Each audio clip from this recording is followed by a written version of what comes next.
The world of Zenlesszonezero features a bunch of sentient machines with varying levels of intelligence, from a construction machines that gets a power up from Koleda screaming its name, to bamboos, little beings that have their own language and can do most everyday tasks that we humans can.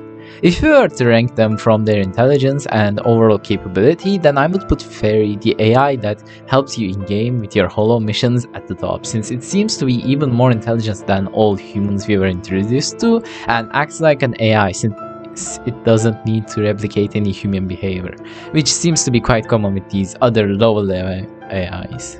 Speaking of human behavior, so far we have been introduced to 2 robot NPCs and Billy.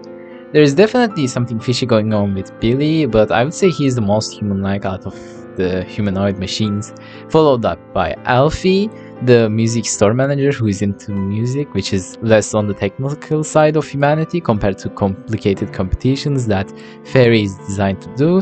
We don't know if these guys are just imitating human behavior or they have actual sentience, since it's really hard to determine that, but the next group have more definitive qualities that help us determine their sentience. Like the Tin Master, who is a coffee maker, and at first he seemed similar to Alfie, but what he does isn't particularly complicated, although having a unique taste and seemingly passion would be enough to put him just below the other humanoids, Billy and Alfie.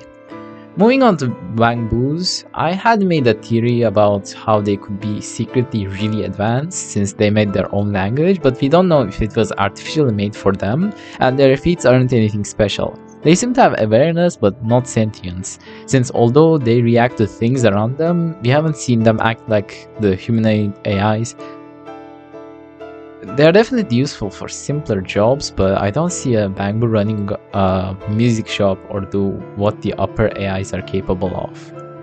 Lastly, we have the construction machines of Belobog Industries, the ones that Grace calls her children.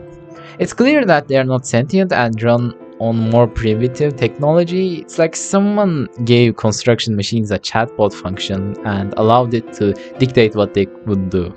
Their jobs aren't all that complicated either, since they are needed for the strength of a machine, and it feels weird to give them something like a personality that will just get in the way of work. They can complain, run around, and cause problems and throw temper tantrums, as we saw from the story. That was exactly what happened. I don't think the first Belobog Industries robot counts in this, but it was a sweet moment when it went Super Saiyan when Koleda called out its name. Feel free to let me know if there's any robots worth mentioning that I missed, and subscribe for more videos like this.